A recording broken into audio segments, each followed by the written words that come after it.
Naku, ito, nagsanib pwersa na at talagang nagpapatunay na maraming complainant, maraming biktima, maraming hindi nasisiyahan sa performance ng prime water ng mga bilyar.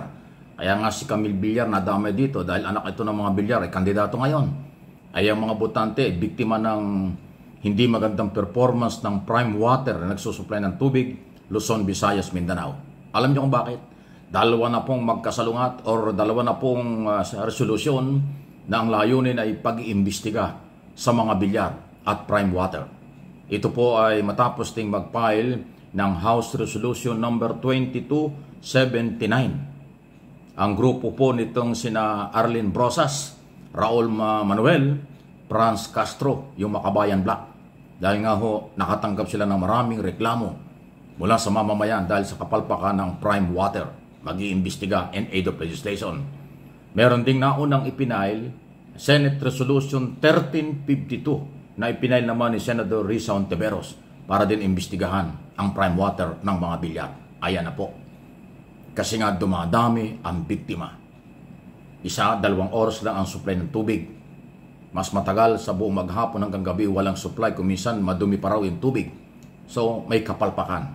Naunang ito'y inimbestigahan ng Malacanang at ang LOA ang nag-iimbestiga dahil sa reklamo. Pero in aid of legislation, para malaman kung mayroong batas na nilabag, may mga batas na kailangan gawin, ayan na ang dalawang resolusyon, Senado at Kongreso. Inulit ko, House Resolution number 2279, 2279 at Senate Resolution 1352. Ayan po, na ang layunin, imbestigahan ang problema ng prime water ng mga bilyar. Kaya nga si Camille damay dito. Kasi butanteng Pilipino yung mga customer nyo consumer Bakit hindi nyo pinaglingkuran? Hindi naman ngayon lang ito. Dekada na pong problema yan Hindi nyo inaayos. Ayan, pumutok na ngayon. Kayo nang may problema dyan. Nagpasasa kayo dahil kumikita kayo ng malaki, dahil tuloy-tuloy pala ang bayaran dyan, ang billing, pero palpak ang serbisyo sa matagal ng panahon. Dekada na yung problema yan. Hindi lang ho napansin kasi yung mga nakaraang gobyerno kakampi ng mga bilyar. Ngayon, si Pangulong Marcos, kahit kakampi, kaalyado, pero dahil may complainant, dahil rule of law ang pinapairal, ayan, pinaiimbestigahan. Kung wala kayong problema, di okay kayo. Pero kung may problema, sabi talaga kayo. At ngayon, hindi pa naman napapatunayan, pero damage na. Kasi si Camille Villar naghahagilok, mukhang tagilid. Hindi ata kasama sa top 12, mukhang malabo. Galit yung mga biktima ng prime water ng kailang company. Yan sa mga bilyar. Kaya si Camille Villar, yung kailang kandidato, mukhang siya ang maaapektuhan dito sa serbisyong malabo pa sa sabaw ng pusit. Okay? Samantala, sunod na ating balita, bollards ng Duterte administration dyan sa Ninoy Aquino International Airport Terminal 1. Ayan, buhay ang naging kapalit. Nakakatawa ito kasi mayroong vlogger na bumanat kaagad nung mangyari yung aksidente dyan sa airport, minimatay na 2. Anak ng OFW ang isa. Kababayan ko pang Batanggenyo, ang biktima. Ang sabi ng vlogger na Maka Duterte, kasalanan daw ng Marcos administration. Wow! Nung imbestigahan, initially, ng DOTR, Secretary Benz Dizon, nako, palpak yung bollard. Nakatornilyo lang, hindi malalim ang pundasyon. At parang toothpick na madaling itumba.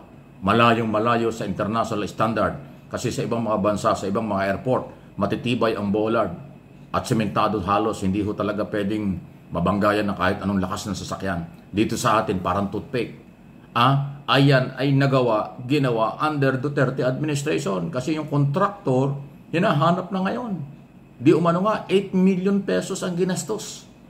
Diyan sa iilan, bollard, yung bakal na dapat ay magbibigay ng proteksyon sa mga naghahatid sundo ng mga pasahero sa airport, yun naman pala ay parang toothpick kung banggain, napakalambot. Mahina ang pagkakakabit. Pero 8 million daw ang ginastos. Wow! O bakit naging kasalanan ng gobyerno yan? Under President Marcos, natural hindi. Nama na lang yan sa kapalpakan ng management noon. Kung sino, alam mo na yon, di ba? Ayan ang sinasabi natin Babalik at babalik ang inyong mga bintang kasi kulang kayo sa pagsusuri. Makabanat lang. Lahat na lang nangyayari, sinisisi sa gobyerno, pero pag lumabas naman ang initial investigation, wala naman talagang kasalanan ng gobyerno ito. Actually, naman na lang ng gobyerno ito, maraming problema. Yung paghahanap ng hustisya sa biktima ng tukhang, Ang gobyerno lang ang tumutulong kasi nama na lang ito. Dumating ang gobyernong ito, may tukhang na, may mga complainant na, at iba pang mga bagay. Yan na nga ba eh. Sinasabi natin eh. Naku, ito, niliwanag na po ng Malacanang na hindi daw madalas na hindi nababanggit ni Pangulong Marcos Jr. si Camille Villar sa mga rally ng Alyansa para sa Pagbabago. Wala daw control dyan ang Malacanang kung hindi mismo ang Pangulo. Kung ano ang naiisip at iniisip ng Pangulo, kanya lang yon. Hindi naman pwedeng utusan ng Pangulo, banggitin mo si Villar, bakit hindi mo binanggit si Villar? Hindi po. Diskarte yan ng punong ehekutibo. Kung sino ang tingin niya, parang hindi nakakampi o kakampi niya, natural, babanggitin niya yung kakampi. Kung ang tingin niya parang hindi na, ba't niya yung babanggitin? Kaya nga si Amy Marcos, hindi niya binabanggit kahit kapatid niya si Camille pa kaya, hindi naman niyang kapatid. At pinaimbestigan nga yung kailang company, the Prime Water, bumabalik doon. Kasi ang isa pa dyan, si Camille Villar, kumampi sa, dati naman niyang kakampi, dati naman kaibigan talaga nila ang mga Duterte. Naging Duterte, bandang huli sila, akala nila makakatulong. Ngayon, tagilid pa rin sa top 12 So parang hindi nakatulong yung endorsement ni Sara at ng mga Duterte kay Camille Villar. Ang problema si Camille, namangka sa dalawang ilog. Nasa Alyansa para sa Pagbabago, ang ganda ng title, Alyansa para sa Pagbabago. Iba-ibang political party ang nagkaroon ng alyansa, coalition, para tulungan ang gobyerno para sa pagbabago. Nandun ka na sa pagbabago, biglang nagpunta ka sa bilang bakod at tinanggap mo yung endorsement ng mga Duterte na bumabatikos ng personal. Minsan wala na sa issue laban kay Pangulong Marcos. Tapos maghahanap pa kayo na banggitin ni Pangulong Marcos sa mga rally. I-endorse pa kayo ng Pangulong Marcos. Malabo yun. May karapatan ang Pangulo kung sino ang kanyang i-endorse at hindi. Alam niya ang tunay na kakampi, kaalyansa, at alam niya yung salawahan o namamangka sa dalawang ilog. Kaya nga si Amy, kahit kapatid, hindi na isinama. Hindi na ini-endorse. Hindi na binabanggit. Kasi nga namangka sa dalawang ilog. Malabo yun. Si Camille gumaya, ganun din. Laglagan. Ano ngayon? Sino may kasalanan? Ang Pangulo na naman? Hindi. Kayo. Kasi isinama na kayo, hindi pa kayo nanindigan. Isinama na kayo, kumaliwa pa kayo. Alyansa para sa pagbabago, 100% ang ganda ng slogan Pagbabago, samahan ng pagbabago. Ayaw nyo? Nagkaduda pa? Sumama ka doon sa ayaw magbago? Sumama kayo doon sa bumabanat sa pagbabago?